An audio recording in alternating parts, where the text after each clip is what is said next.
Deus é por nós, se Deus é por nós, agindo Deus, posso todas as coisas.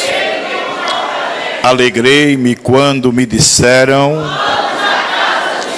o Senhor é o meu pastor. Eu quero, com muito prazer, muito carinho, muito respeito, agradecer ao Papai do Céu por esta rica oportunidade de ser, nesta noite, um porta-voz profético daquilo que Deus tem reservado para o último dia da festa, neste grande evento, nesta igreja que eu cresci, que eu corri, que eu me desenvolvi e que eu muito amo, que é a Assembleia de Deus em Franco Jatobá. Quero saudar todos os irmãos aqui com a paz do Senhor, amém? Amém. Meus irmãos, quero louvar a Deus pela vida do meu amigo, pastor Wilson Pimentel, minha amiga Larissa, irmã Larissa. Louvar a Deus pela vida da minha mãe, Rodinete, que aqui está, minha irmã, doutora Claudiceia, que está ali atrás. Louvar a Deus pela vida da minha querida mãezona do coração de oração, irmã Maria, serva de Deus. Eu não vou dizer o tamanho do amor que eu sinto pela senhora, porque ainda que eu venha expressar, vai ser diminuto o que eu queria dizer, viu? Mas amo muito a senhora. Louvar a Deus pela vida da minha irmãzona do coração e de oração, a Mary, não é? Muito bem. Essas irmãs abençoadas que aqui estão, glória a Deus. A dupla era de 5, né? O pastor Oswaldo disse que vai ser de 7, de 8, de 9, né? Muito bem.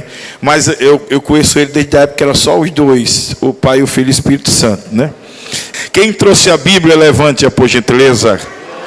Olha que coisa linda, levante bem alto, olha que coisa linda. Olha, a Bíblia é o compêndio da ética, o refúgio na provação, a senda na perplexidade, o consolo na aflição. A Bíblia Sagrada é a resposta aos desejos mais íntimos do coração humano. É a palavra que fala, que sara, que orienta, que sustenta, que tem, que pode, que é vivo, eficaz, mas não é desodorante. É para ser lida e praticada, amém? Então abra a sua Bíblia, todos que têm Bíblia, por favor, abra a sua Bíblia, Juízes capítulo 7, a partir do versículo 16, Juízes capítulo 7, versículo 16. Então repartiu os 300 homens em 3 esquadrões, e deu-lhes a cada um nas suas mãos buzinas e cântaros vazios, com tochas neles acesas. E disse-lhes: olhai para mim e fazei como eu fizer. E eis que, chegando eu ao extremo do arraial, será que, como eu fizer, assim fareis vós, tocando eu e todos os que comigo estiverem a buzina. Então também vós tocareis a buzina ao redor de todo o arraial e direis: pelo Senhor e por Gideão. Chegou, pois, Gideão e os 100 homens que com eles iam ao extremo do arraial, ao princípio da vigília da meia-noite, havendo-se já posto os guardas, e tocaram as buzinas. Diga comigo: e tocaram as buzinas. Mais uma vez, diga: e tocaram as buzinas. Diga: e partiram. Diga: e quebraram os cântaros que tinham nas mãos. Versículo diz: assim tocaram os 3 esquadrões as buzinas, e partiram, quebraram os cântaros, e tinham nas suas mãos esquerdas, diga comigo, tochas acesas, e nas suas mãos direitas as buzinas, que tocavam e exclamavam: espada do Senhor e de Gideão. Eu queria que você levantasse a sua mão bem alto, por gentileza. E eu queria que você procurasse a pessoa mais bonita depois de você, de preferência, que esteja do seu lado. Coloque a mão sobre o ombro desta pessoa e diga: nesta noite, apenas 3 coisas Deus deseja que profeticamente, que espiritualmente você faça. Diga: quebre o cântaro, toque a trombeta e erga a tocha.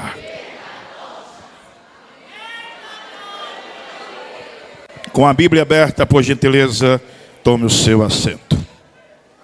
Meus queridos e meus amados irmãos, Gideão é um dos grandes nomes do Velho Testamento, do hebraico Gideon, que significa lenhador, mas também pode ser interpretado como guerreiro poderoso.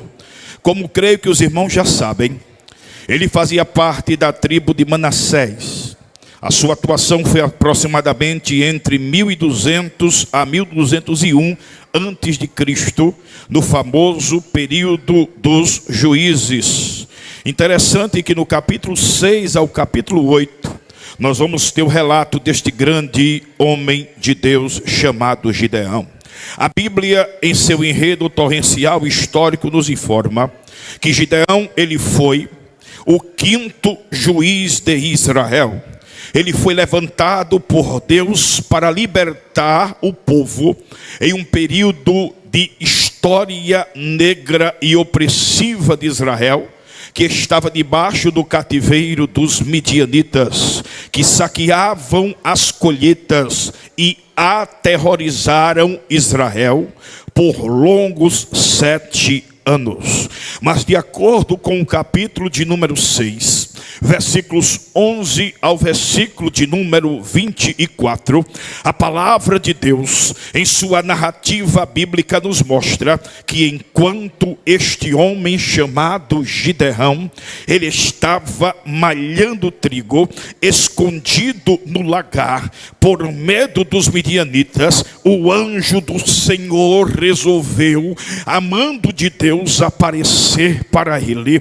Capítulo 6, versículo 12 de Juízes, e disse: Gideão, homem valente, o Senhor é contigo.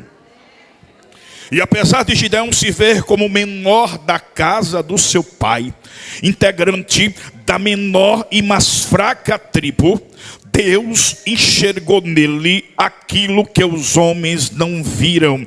Deus viu neste homem um instrumento que seria usado para libertar o povo de Deus. Interessante que ao ver isso, o Espírito Santo testificou com o meu espírito, quando eu meditava nesta madrugada neste texto, e disse: sabe por que, meu servo Adriano Oliveira? Isso aconteceu porque eu não enxergo em vocês aquilo que muitas vezes o homem não consegue enxergar. Eu enxergo em vocês aquilo que os homens não conseguem ver. Ou seja, Deus estava falando para mim, através desta história de Gideão, que ele não chama os capacitados, mas que ele capacita aqueles que ele chama. Então Gideão, ele coloca uma prova a esse chamado. Ele pede, como vocês sabem a história, sinais a Deus para confirmar a sua tarefa, a sua missão.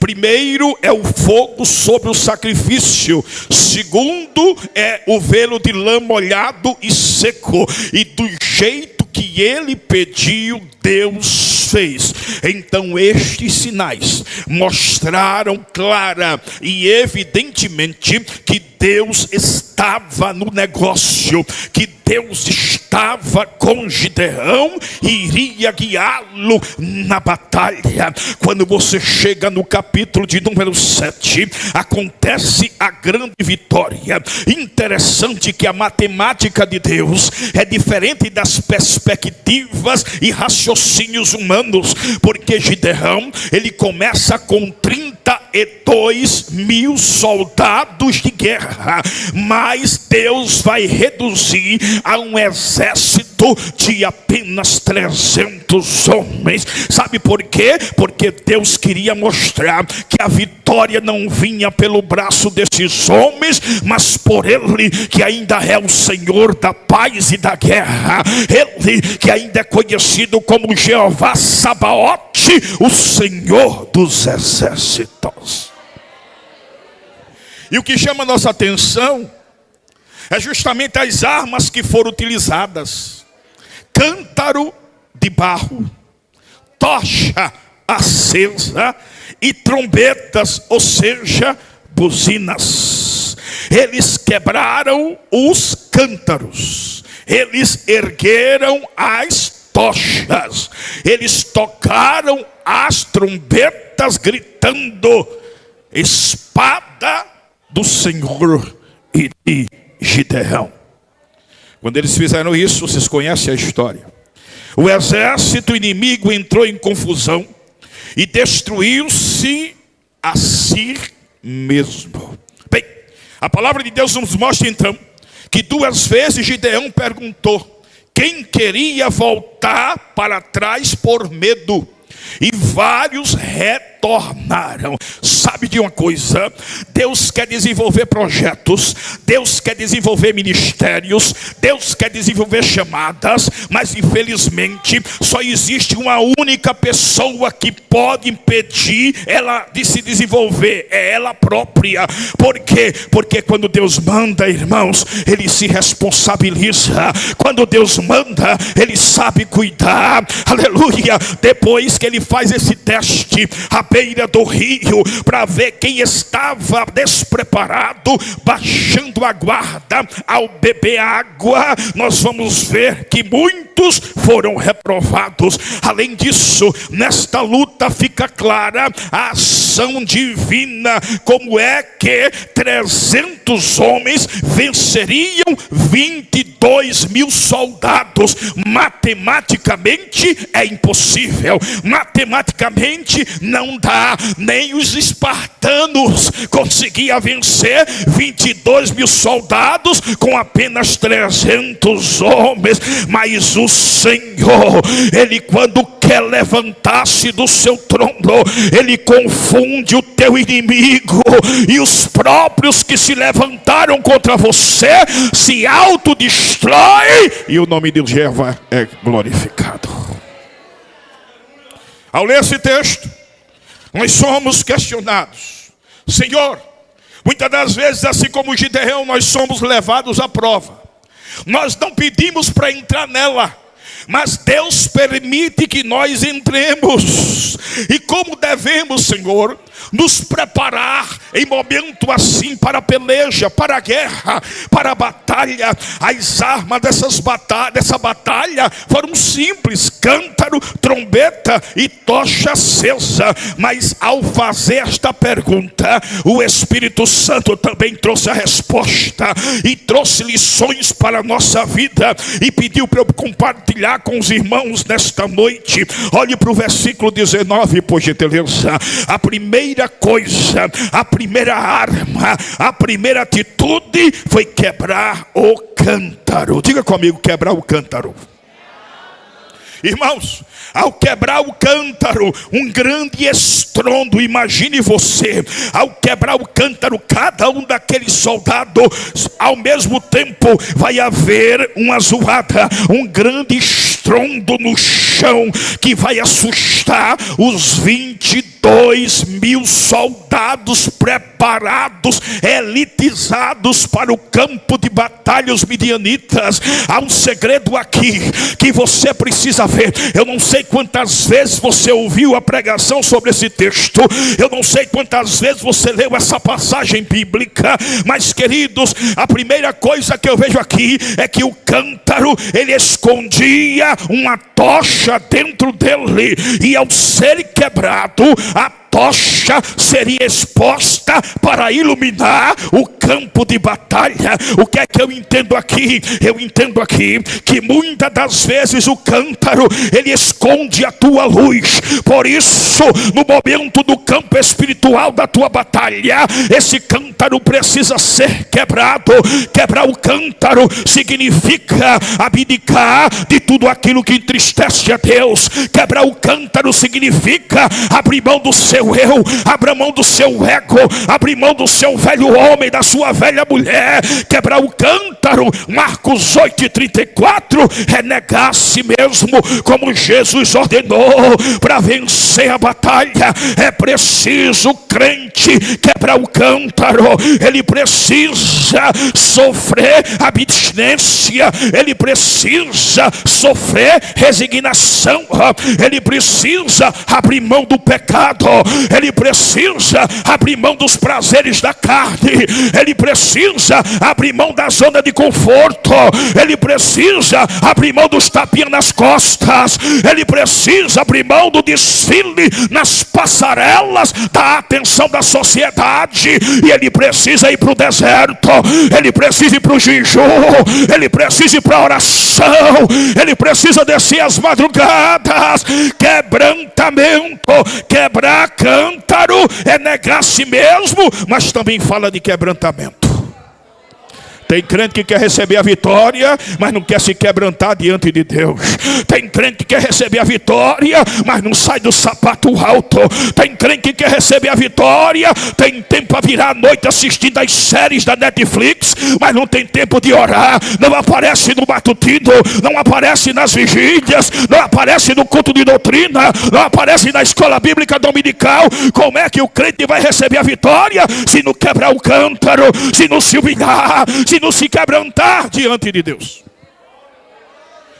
Pedro registra em 1 Pedro capítulo 5, versículos 6 e 7: humilhai-vos, pois, debaixo da potente mão do Senhor, para que ao seu tempo Ele vos exalte, lance sobre Ele toda a vossa ansiedade, porque é Ele que tem cuidado de vós. Quem está entendendo aqui à minha direita? Quem está entendendo aqui? Aqui no meio, quem está entendendo? À esquerda, quem está entendendo? Aqui no púlpito, todos estão me entendendo? Oi, irmão, eu acho bonito o pregador que em 1 minuto já dá uma rajada de estranho, sai correndo no meio da igreja com a cadeira na cabeça, dá um karatê, um ninja. Deus não me usa assim. Se você veio ver eu dar cambalhota, levantar a cadeira, sair correndo, essa cadeira é pesada, aleluia, está perdendo tempo. Mas eu sou de uma escola, pastor Wilson sabe disso, irmã Larissa, irmã Maria, irmã Meire e muitos aqui. Eu fui ensinado que quando a palavra ela é pregada, ela gera o avivamento. E o avivamento provoca o movimento e o sobrenatural de Deus. Quem crer no poder da palavra? Isaías 55:11: toda palavra que sair da minha boca não tornará para mim vazia, antes prosperará. Eu não vim entregar aquilo que você quer ouvir nesta noite. Eu vim entregar aquilo que Deus quer falar com você nesta noite.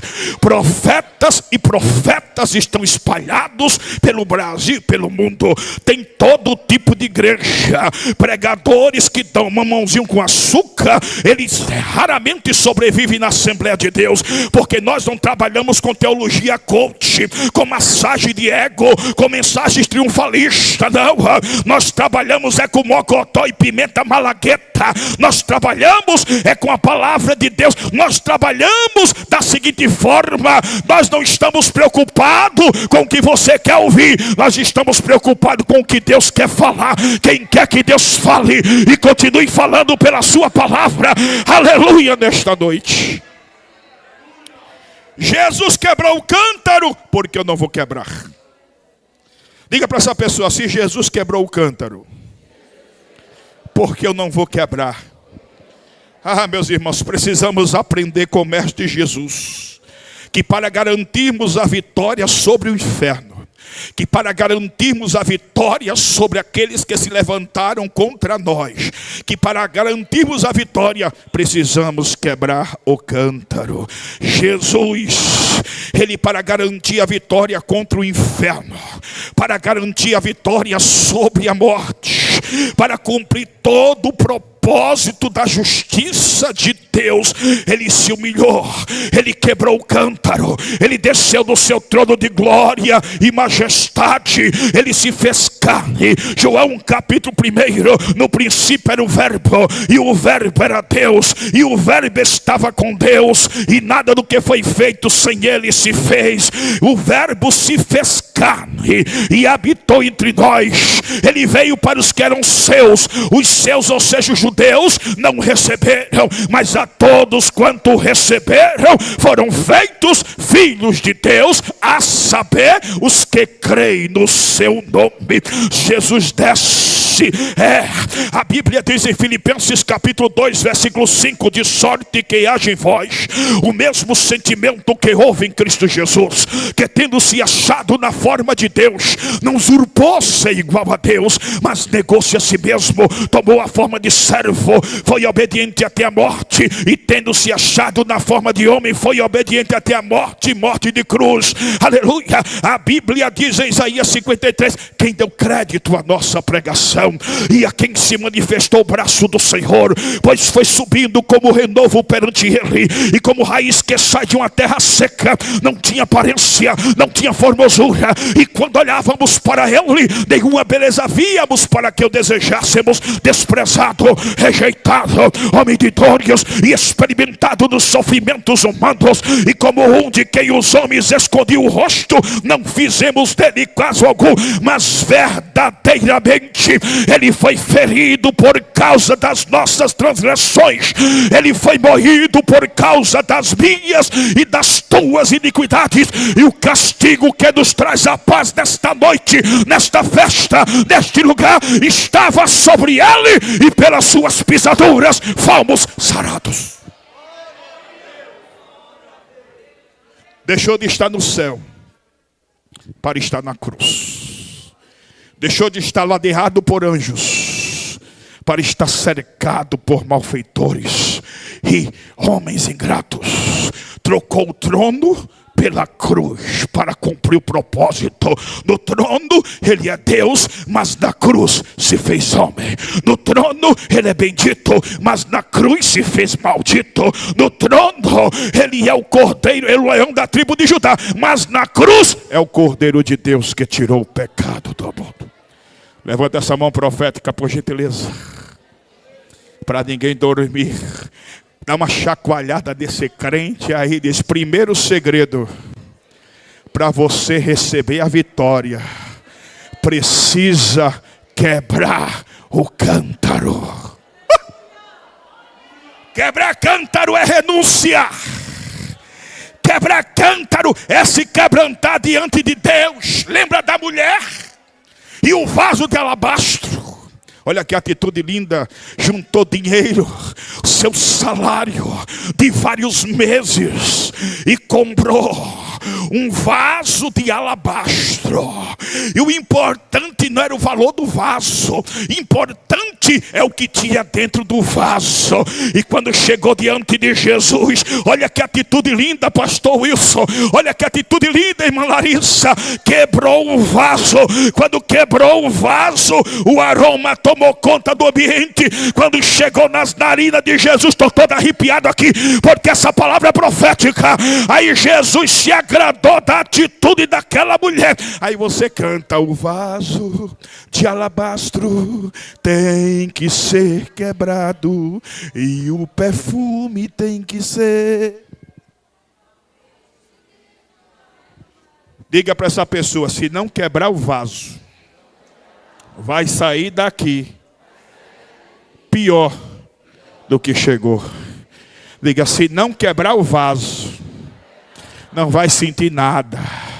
Diga: se não quebrar o vaso, vai ficar só como espectador. Diga: para ser adorador, tem que quebrar vasos. Quem veio quebrar o vaso? Quem veio quebrar o cântaro? Deixa eu ver quem vai quebrar o cântaro. Tem muita gente nas igrejas. Tem duas categorias de crente. Tem aquele que quebra cântaro e tem aquele que não quebra nada. Os que quebram cântaro são os adoradores. Os que não quebram nada são os espectadores. Tem diferença? Tem. Qual é a diferença? Quem não quebra cântaro vem para o culto assistir culto. Quem quebra cântaro vem prestar culto.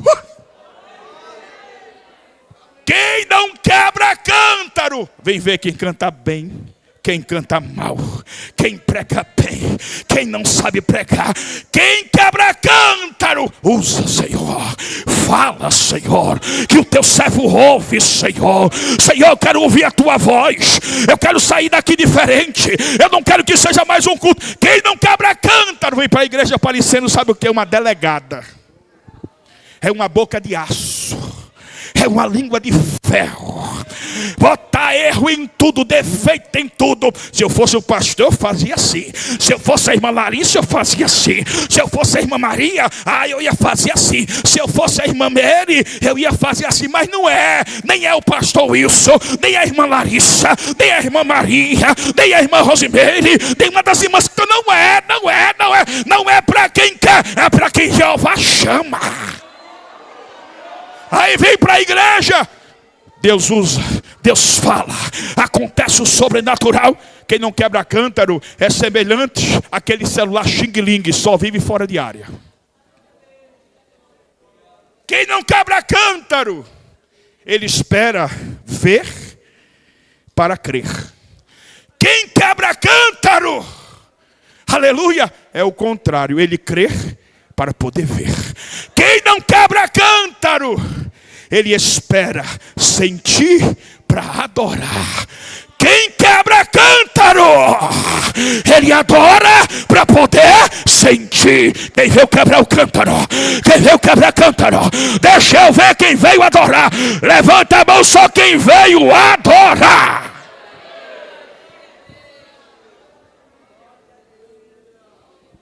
Quebrar cântaro é abdicar de si mesmo. Quebrar cântaro é sair da zona de conforto. Quebrar cântaro é quebrar orgulho. Quebrar cântaro é se esvaziar nesta noite. Olhe para o versículo 18.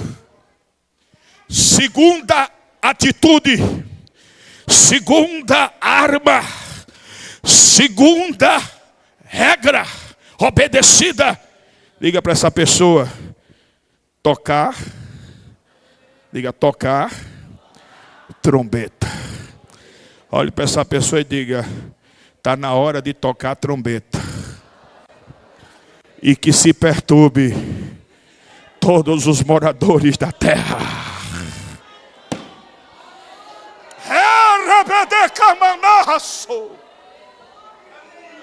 Se o diabo pudesse calar a tua voz, para tu não tocar a trombeta. Eu não estou dizendo tocar a trombeta, dizendo que você faz ou deixa de fazer. Tocar a trombeta aqui é interessante. A trombeta, ela tinha um chifre de carneiro. Olhe para o versículo 18. Ao tocar a trombeta em 3 grupos, 100 de cada vez, eles se revezaram para não se cansar. Isso fala de união. Para tocar a trombeta tem que ter união. Diga para essa pessoa: para tocar a trombeta tem que ter uma só voz, um só propósito. Tudo que for ligado na terra vai ser ligado no céu, mas tem que ter o mesmo propósito. Macumbaria gospel só faz atrapalhar o toque da trombeta. O que é macumbaria gospel? É a torcida ao contrário. O pastor diz que vai e ele anda dizendo não vai. A irmã diz é assim, ele diz não vai ser assim. Irmão, é desfazer a ordem da liderança. Mas eles obedeceram, tocaram trombeta. Diga comigo: mantiveram o sonido por muito tempo. Diga, a ponto de ecoar no vale onde estavam os inimigos. Irmãos, tocar trombeta aqui fala de pregar o evangelho.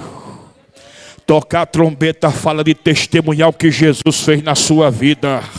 Ele não te chamou para ser um agente secreto. Ele não te chamou para você perder tempo. Tem gente que vira à noite assistindo os seriados da Netflix. Assiste, já está no 138º do 59º episódio dos filmes, das séries da Netflix, mas não tira um momento para ganhar uma alma para Jesus. Não tira um momento para ler a Bíblia.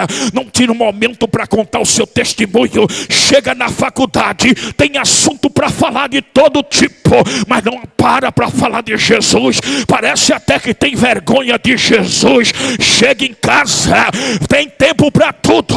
Passa horas e horas zapeando no celular. Passa horas e horas perdendo tempo em um demônio chamado entretenimento. Sexta-feira da doutrina, eu passei 50 minutos conversando juntamente com 2 presbíteros e uma senhora que era atuante, uma senhora que era pregadora, uma senhora que era assídua nos cultos de oração, sumiu da igreja. Ela me procurou e disse: pastor, eu estou desesperada, eu não consigo me libertar, pastor. Eu digo: o que foi, minha irmã? Pelo amor de Jesus Cristo, pastor, o dorama tomou conta do meu tempo. Eu não estou dizendo que é pecado se assistir dorama, é com você, Deus e sua consciência. Agora, tudo aquilo que toma o tempo de Deus é antibíblico. Tudo aquilo que precisa ter e ser canalizado para Deus, você canaliza para outra coisa, está errado. Pastor, não tenho força de me libertar. Eu fico a noite toda, não estou dormindo bem, não estou cuidando bem do meu esposo, não estou cuidando bem da minha família, não sinto mais vontade nem de orar. Eu disse: pois agora a senhora vai dobrar o joelho, que nós vamos orar e Jesus vai lhe libertar. E eu disse a ela: primeiro segredo, quando vier a vontade de virar a noite no dorama, você vai precisar fazer um acordo comigo. Você vai abrir a Bíblia e vai começar a ler os versículos da Bíblia até o sono chegar. Mente desocupada, disse Martinho Lutero, é oficina de Satanás. Você não pode impedir, pastor. Um grande amigo nosso, saudoso presbítero Antônio Francisco, avô do pastor Lindenberg, esposo da irmã Maria. Muitas das vezes na escola dominical ele dizia uma frase interessante. Essa frase é de Martinho Lutero. Ele dizia: olha, ninguém pode impedir o pássaro de voar sobre a nossa cabeça. Agora a gente pode impedir o pássaro de pousar e fazer ninho. Assim é a tentação. Levanta essa mão profética, por favor. Você pediu para ouvir o que Deus quer falar com você, não o que você quer ouvir. Então coloca a mão no ombro desse crente que está do teu lado e diga: está na hora de tocar trombeta. Está na hora de parar de perder tempo. Aleluia. Tocar trombeta é testemunhar de Jesus, é não ter vergonha de anunciar o evangelho, é preencher o seu tempo ganhando almas para Cristo. Marcos 8:38. Porquanto qualquer que entre esta geração adúltera e pecadora se envergonhar de mim, das minhas palavras, também o Filho do Homem se envergonhará dele quando vier na glória de seu Pai com os santos anjos. Deus, diga comigo, Deus levantou a igreja para pregar o evangelho. Essa é a ordem de Deus, irmãos. Paulo em 1 Coríntios capítulo 1, versículo 17, diz: pois Cristo não me enviou para batizar, mas para pregar o evangelho, não porém com palavras de sabedoria humana, mas para que a cruz de Cristo não seja esvaziada. Por onde forem, Mateus 10:7, Jesus disse: preguem esta mensagem, o reino dos céus está próximo. Olha para mim. Estamos em um barril de pólvoras. Existe um pacote midiático formado pela Rede Globo de televisão, formado pelo SBT, formado pela Folha de São Paulo, o UOL. São tantas mídias juntas. A mídia que tinha a missão de informar, hoje ela está doutrinando a sociedade. Ela vomita através da mídia E as pessoas estão engravidando pelos ouvidos, estão dando crédito. Tem muita fake news espalhada por aí. Estamos em um barril de pólvora. A qualquer momento pode estourar uma guerra civil. Talvez você esteja impactada com o que eu estou dizendo, porque estou indo de encontro com o que você está assistindo. Tenha cuidado. A mídia está literalmente sendo canal vendido para passar informações falsas, para ludibriar, para manobrar massas, e ela acha que vai conseguir. Mas ainda bem que existe a internet. Tem o seu lado negativo e tem o seu lado positivo, e devagarinho as verdades vão aparecendo. Igreja é organismo, mas também é organização. Aleluia! E sabe o que é que está acontecendo? As nações estão em crise. O Brasil está à beira de um caos. Rússia, Estados Unidos, Coreia do Norte, China, Japão. Ninguém sabe quem vai apertar o botão da Terceira Guerra Mundial. Mas nós que estamos aqui sabemos. Quem vai apertar não vai ser o presidente norte-americano. Quem vai apertar não vai ser o presidente da China, nem um soberano da Coreia do Norte. Quem vai apertar é um homem. E esse homem tem nome. E o nome dele é Senhor dos Exércitos. E tem crente perdendo tempo. Perdendo tempo, vem para a igreja, irmão. É uma guerra miserável. Quem prega mais, quem prega menos, quem toca mais, quem toca menos, quem canta mais, quem canta menos, gente matando e morrendo por causa de cadeira. Eu nunca vi uma guerra, pastor, isso como a dos dias atuais. É gente matando e morrendo por causa de cadeira. Ainda bem que no céu não tem cadeira, no céu tem trono. Ao que vencer, assenta-se comigo no meu trono.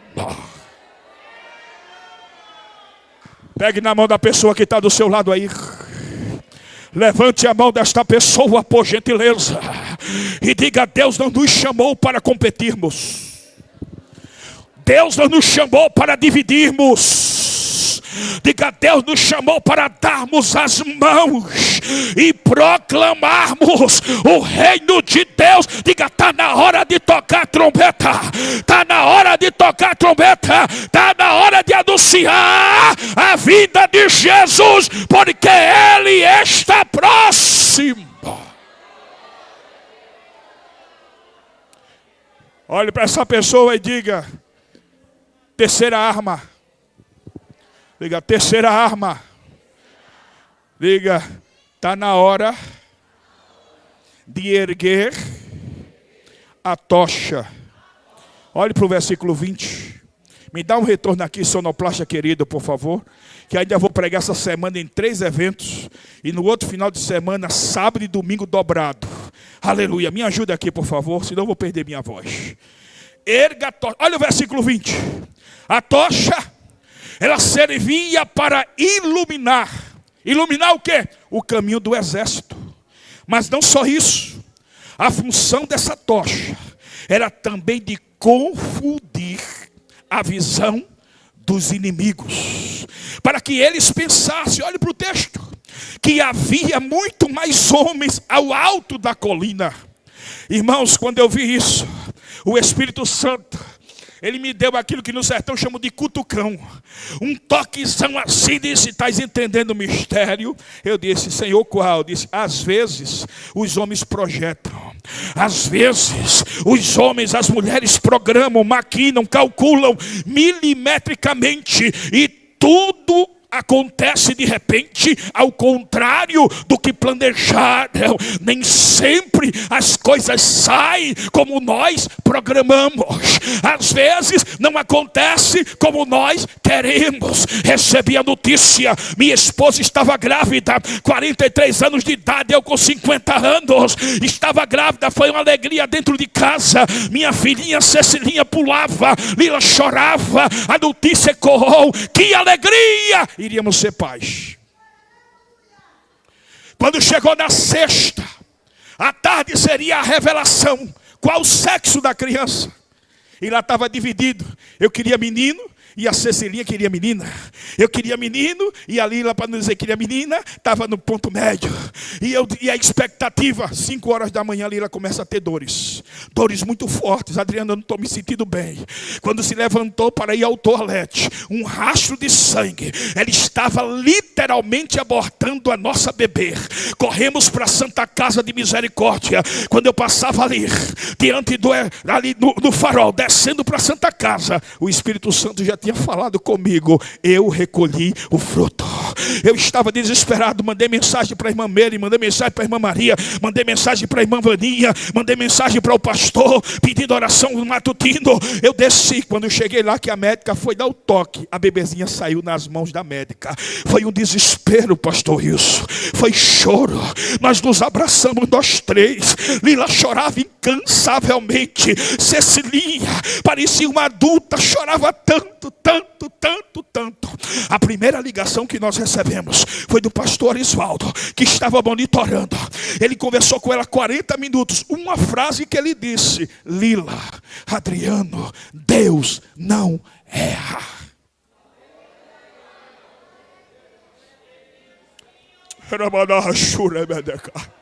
Levanta essa mão, por favor.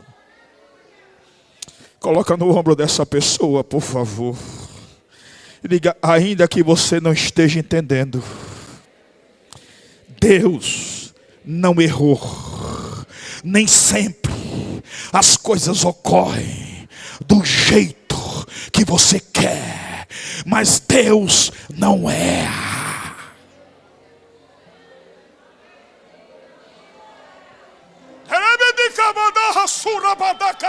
Deus não errou.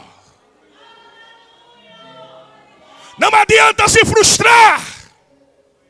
Não adianta dizer que não quer mais fazer a obra, porque as coisas não aconteceram do jeito que você queria.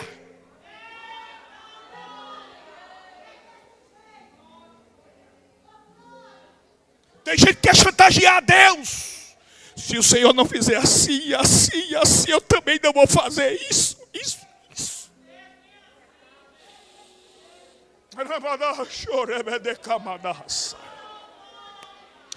O segundo telefonema que eu recebi foi do reverendo Napoleão Falcão, que muitos conhecem aqui, está no nosso grupo de pregadores.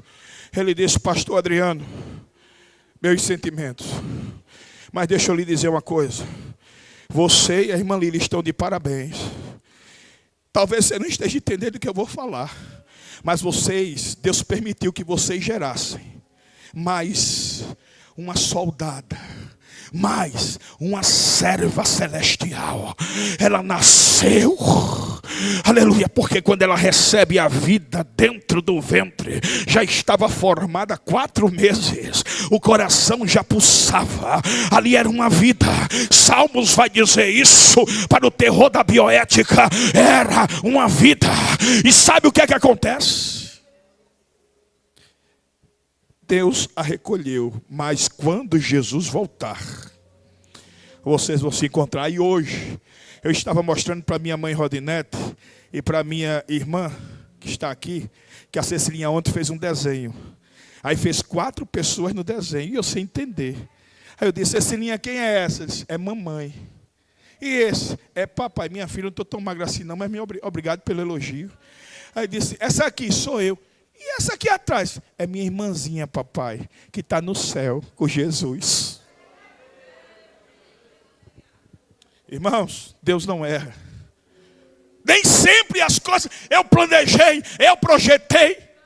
Depois da segunda ligação, aí a gente recebe a notícia: ia ser uma menininha, uma princesinha. Eu disse: não ia ser, foi e é. E está descansando com Deus. E quando aquilo que é corruptível for revestido de incorruptibilidade, quando chegarmos naquele grande dia, que Ele enxugará dos nossos olhos toda lágrima.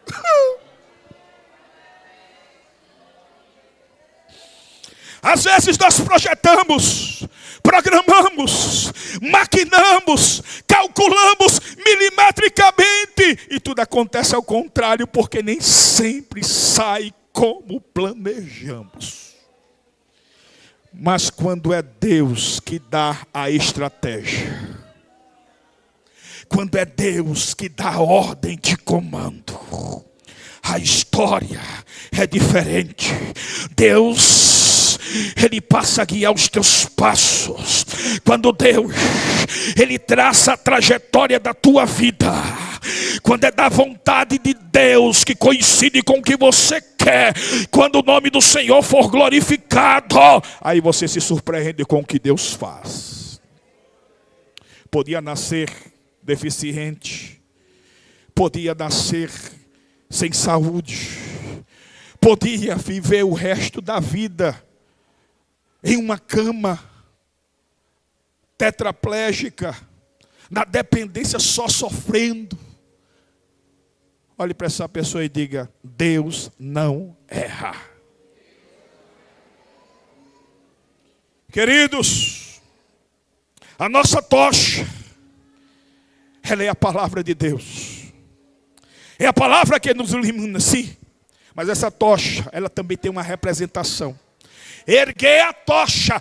Tocha fala da presença do Espírito Santo. Jesus disse que não devemos esconder a nossa luz, que nós devemos mostrá-la ao mundo. A chama do Espírito Santo fez total diferença em Atos 2. Diga comigo: a igreja não nasceu em Roma por Constantino. Diga: a igreja nasceu em Atos 2, com o derramamento do Espírito Santo. Estavam todos reunidos, quando de repente veio um vento impetuoso, encheu toda a casa, e todos que estavam ali reunidos foram cheios do Espírito Santo e começaram a falar em novas línguas, conforme o Espírito Santo os consentia que falasse. Depois que Pedro pregou com a autoridade de Deus o que estava escrito em Joel capítulo 2, e acontecerá naqueles dias, diz o Senhor, que derramarei do meu Espírito sobre toda a carne, e vossos velhos e vossas filhas profetizarão. Quando Pedro prega, mais de 3.000 almas se rendem a Jesus Cristo. Ele diz: isso que está acontecendo foi aquilo que foi profetizado. Ou seja, nós recebemos o poder do Espírito Santo para produzir. Nós recebemos o batismo com o Espírito Santo para proliferar a igreja. A chama do Espírito Santo não apagou mais. Levante a mão que eu quero liberar uma palavra profética nesta noite. Feche os seus olhos, por gentileza. Eu não sei o que aconteceu na tua vida. Quem sabe esta chama já não queima mais. Quem sabe esta chama já não arde mais. Você não sente mais alegria de sentir a presença, de falar línguas estranhas. Há muito tempo que você não chora mais na presença de Deus. Coisas te fizeram regredir. Tu estás se sentindo um projeto falido, mas o Espírito Santo está dizendo: eu sou combustível, eu sou combustível, eu sou combustível. A chama ainda está acesa. Eu vou proliferar. E ela vai queimar, vai queimar, vai queimar, vai queimar, vai queimar, vai queimar, vai queimar, vai queimar.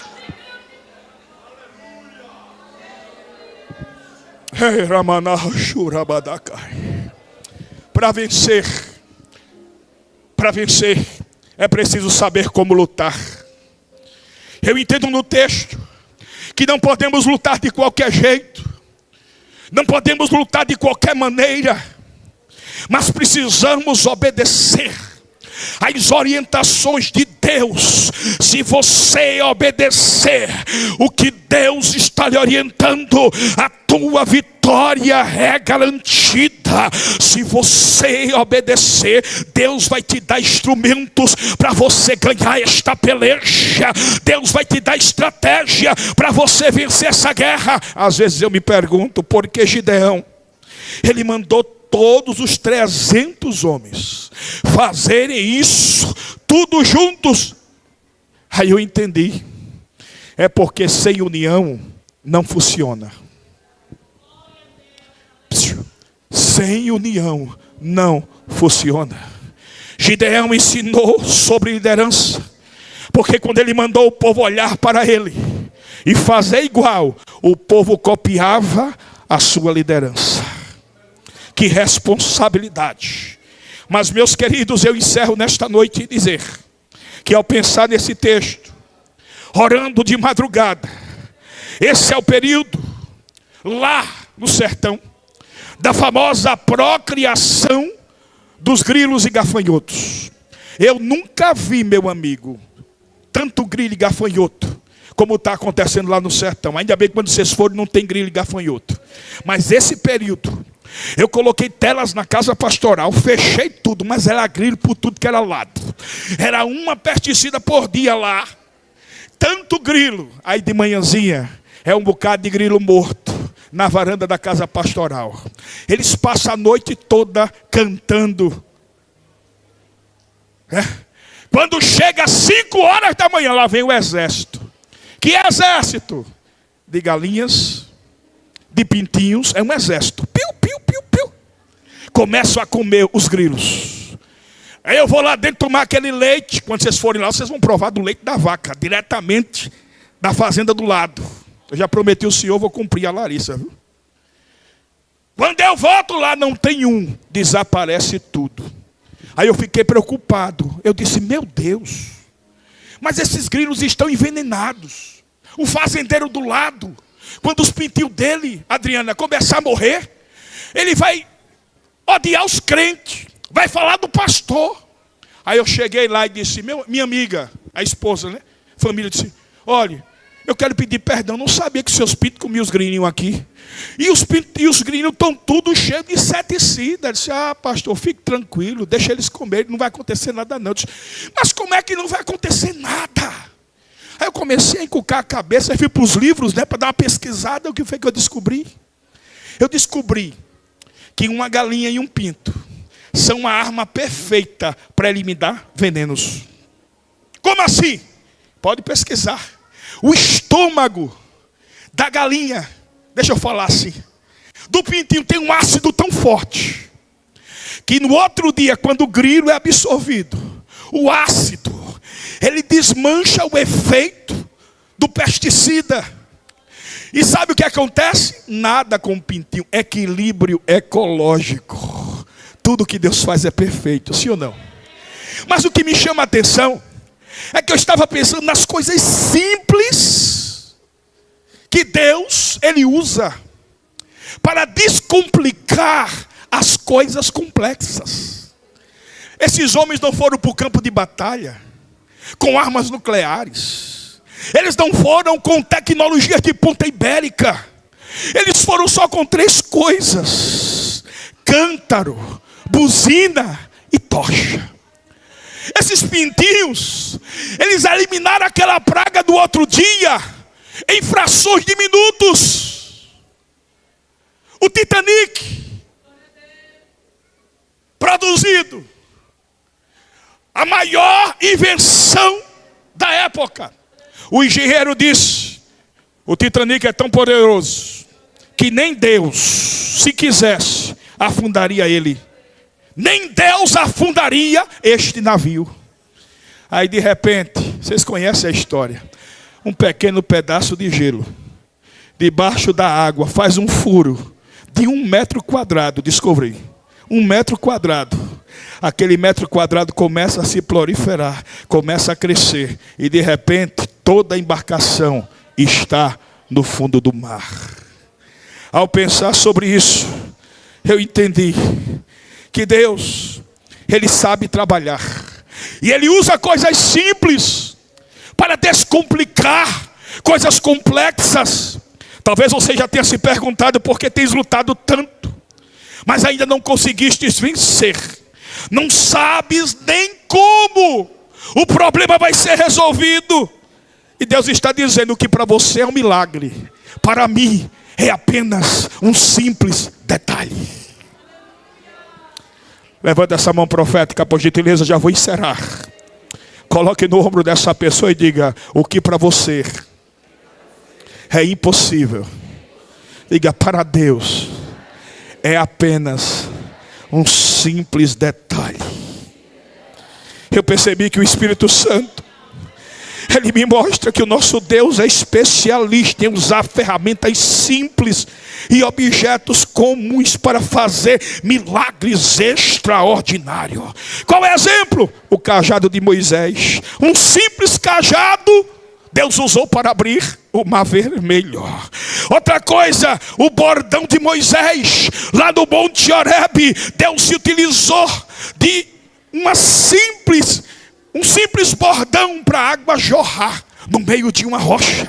A vara de Arão, Deus se utilizou da vara seca para fazer florescer, e o Deus de Israel ser exaltado afunda em uma pedrinha nas mãos de um pequeno pastor chamado Davi. Uma funda e pedras. Davi meteu a mão no alforje, tomou ali uma pedrinha e com uma funda atirou, e o gigante indestrutível, entre aspas, caiu por terra. O cajado de Eliseu diante de Geazi, um cajado do profeta, quando pega no bordão, põe o rosto do menino. Embora Geazi não tenha tido êxito, Eliseu usou o mesmo símbolo de autoridade e poder. Por quê e para quê? Porque Deus queria usar um cajado para mostrar que quando Ele quer fazer um milagre, Ele não precisa de muita coisa. Você lembra o sal de Eliseu? Um prato novo com sal. Segundo Reis capítulo 2 versículo 19 a 22, trouxeram um prato novo com sal e ele purificou as águas. Você lembra o pedaço de madeira que foi jogado nas águas amargas? Êxodo 15, 23. Deus se utilizou de um pequeno pedaço de madeira, aleluia, para limpar aquela água. E o pedaço de ferro que flutuou diante dos olhos daqueles homens de 2 Reis 6, 5 a 7, o milagre que mostrou que para Deus nada está perdido. E a vara de Moisés, irmãos, e a túnica de Elias, e o que Eliseu fez quando ia voltar ao Rio Jordão. Elias tinha subido aos céus da carruagem diante do redemoinho, e o que aconteceu? Eliseu pegou a capa, ele joga a capa sobre o rio, e quando joga a capa, nada acontece. Mas quando ele diz: onde está o Deus de Elias?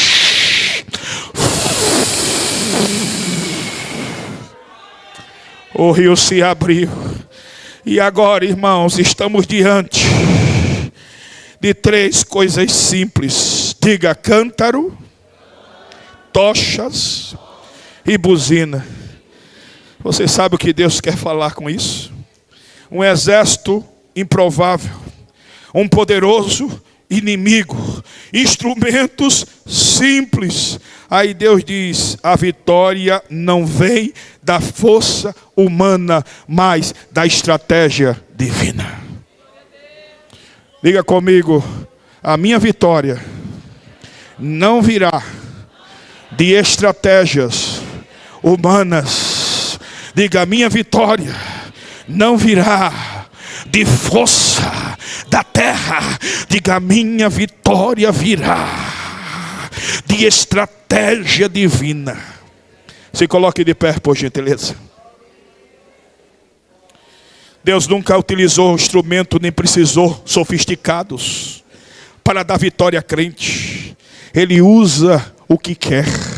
Ele usa o que está disponível. Aleluia, para manifestar o seu sobrenatural. Deus é tão poderoso que se utiliza de coisas simples para mostrar aos que se acham grandes que Ele é que é o poderoso. Levante sua mão, por gentileza, porque eu quero liberar agora uma palavra profética para a tua vida nesta noite. Prepare-se, porque Deus vai começar a te surpreender. apreender aquilo que os seus olhos parece solúvel, aquilo que aos seus olhos parece impossível de ser concluído, perdido, o Senhor vai criar meios através de coisas simples para descomplicar aquilo que está complicado. Você chegou aqui pensando que a sua causa estava perdida, mas nem imaginou que Deus usaria esse pregador que veio do meio do mato para te dizer: a tua história vai mudar, a tua história não vai terminar assim, porque você está de lado do Senhor dos Exércitos. Gideão e os 300 só receberam a vitória porque não questionaram, ao contrário, obedeceram. Se você cumprir princípios, se você obedecer às estratégias de Deus, o Senhor cumprirá as promessas e a vitória vai chegar. Se você obedecer à voz de Deus, se você cumprir o que Deus determinou para a sua vida, Ele vai colocar um novo cântico na tua boca. Se você quebrar o cântaro, se você erguer a tocha, se você tocar a buzina, muralhas vão começar a cair. O tempo de cantar vai chegar. O Senhor te convida nesta noite para mergulhar nas promessas de Deus. O Senhor te convida a aceitar nesta noite o que Ele quer fazer na tua vida. O Senhor vai cumprir promessas, mas você precisa cumprir propósitos. Você precisa cumprir propósitos. Não adianta o inimigo trabalhar contra. Não adianta a fofoqueira de plantão estar disposta a lhe destruir. Se você obedecer princípios, se você der ouvido às estratégias de Deus, Deus vai mudar esse quadro, vai transformar maldição em bênção. Quem crê nisso, levante a sua mão, por gentileza. Feche os seus olhos, por gentileza. Enquanto muitos se escondem no cântaro, Deus procura quem o quebre nesta noite e deixa a luz aparecer. A tua vitória não vem pela espada, a tua vitória não vai vir pela tua própria força. Para de perder tempo gastando a tua força. A tua vitória vem pela obediência ao comando de Deus. Deus não precisa de multidão, precisa de vasos desta noite que queiram ser quebrados e cheios da sua luz. Quando o teu cântaro se quebra nesta noite, a glória de Deus se manifestará. Só quem tem tocha acesa nesta noite vai iluminar o campo de batalha que está enfrentando. A trombeta pode anunciar o milagre nesta noite. Se você quebrar o cântaro, quebra o cântaro, quebra o cântaro, quebra o cântaro, quebra o que te esconde, ergue o que te revela e toca o que anuncia a vitória. O som da trombeta e o brilho da tocha vão confundir o inferno nesta noite e o nome do Senhor será glorificado. Você precisa entender algo. Vire-se para a pessoa que está do seu lado e seja uma boca profética de Deus nesta noite para ela. Olhe bem para os olhos dela e diga: Deus usa o barulho da fé para silenciar o medo. Diga: a estratégia de Deus parece loucura, mas vai trazer vitória para quem crer.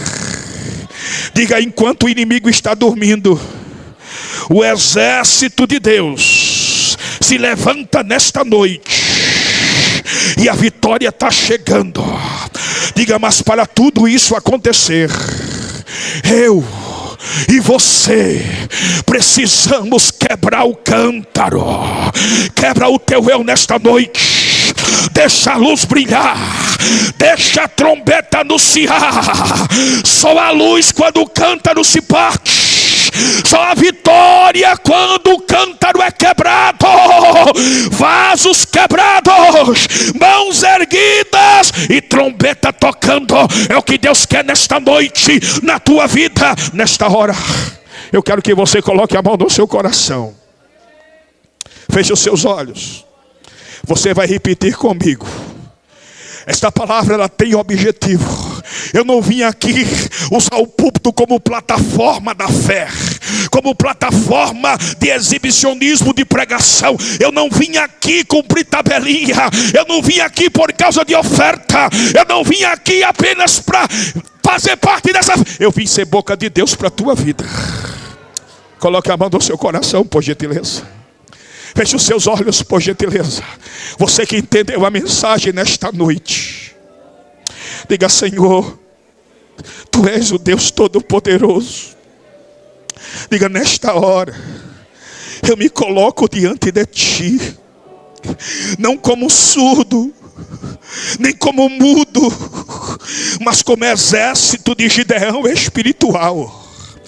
Diga: Senhor, aos olhos de muitos eu sou pouco, como os 300 de Gideão, mas eu sou cheio e quero ser ainda mais da Tua presença. Diga por favor, diga por favor, diga: eu sei, Senhor, que a vitória não vem do número, nem da força, mas do Teu poder, do Teu Espírito.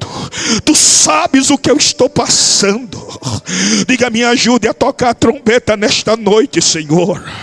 Diga: me ajude a quebrar o cântaro nesta noite, e que ao som da Tua voz a Tua igreja nesta noite possa proclamar a sua vitória. Senhor, desperta os que dormem. Senhor, desperta os crentes que estão dormindo nesta noite. Levanta os abatidos de espírito. Reacende, Espírito de Deus, o fogo dos que pararam no meio do caminho. Nesta noite eu profetizo neste lugar que o toque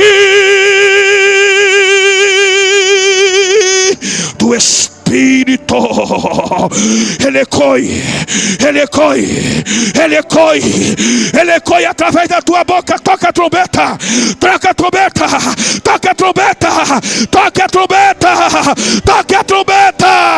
Ergue a tocha. Quebra, quebra, quebra, quebra, quebra, quebra o cântaro agora. Quebra o cântaro agora. Eu vou deixar você quebrar o cântaro agora. Quebra, quebra. Quebra o cântaro do teu eu agora. Quebra. Quebra, Senhor, quebra agora. Quebra, Senhor, o cântaro, como foi quebrado o vaso de alabastro da mulher que te adorou. Apesar de existirem pessoas, diga, apesar de existirem pessoas difíceis que não querem se quebrantar, porque o orgulho não deixa, diga: eu sei que dentro de mim há um vaso, há um cântaro que precisa ser quebrado para liberar aquilo que te agrada. Quebra, Senhor, meu vaso, o vaso do orgulho, o vaso da frieza, a casca da nossa aparência, o invólucro da nossa vaidade.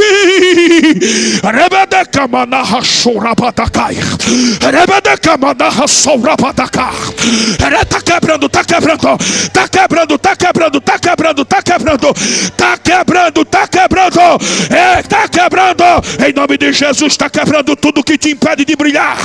Está quebrando, vai quebrando, vai quebrando, vai quebrando. Quebra, Jesus, quebra, quebra. Libera adoração para Ele agora. Vai liberando agora. Vai, vai, vai, vai, vai. Dupla de 5. Vai, vai, vai, vai, vai, vai, vai, vai, vai, vai. Está quebrando, está quebrando. Enquanto você adora, Deus está visitando a tua casa. Enquanto você adora, Deus está entrando dentro do teu casamento.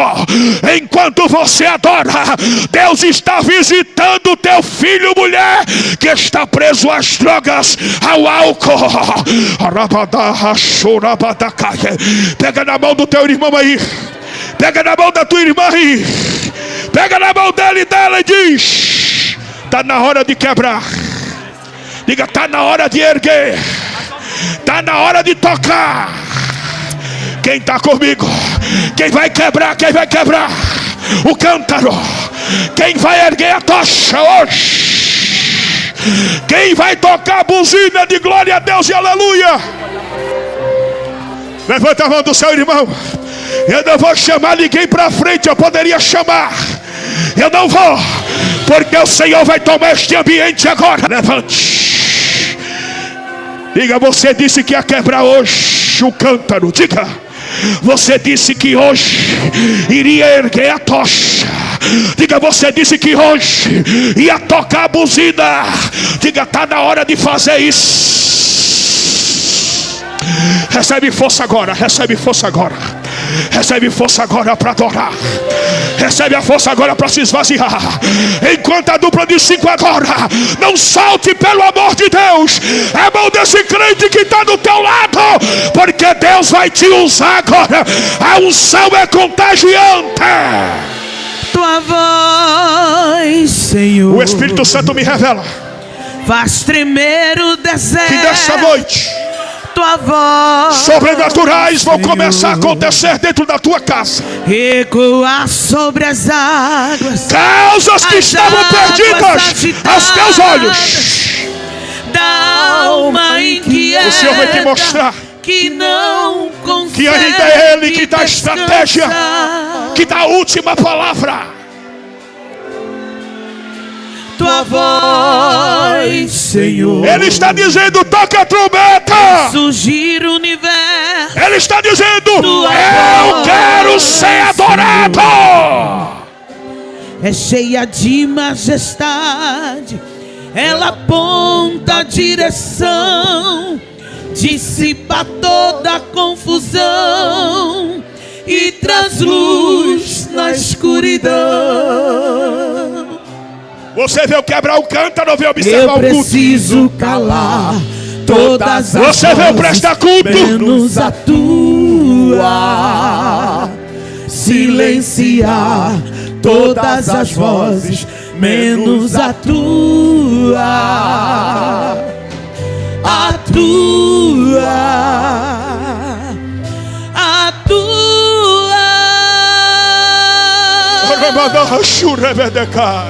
Se eu não te Abre a boca! ouvir, Quebra o cântaro! eu morro.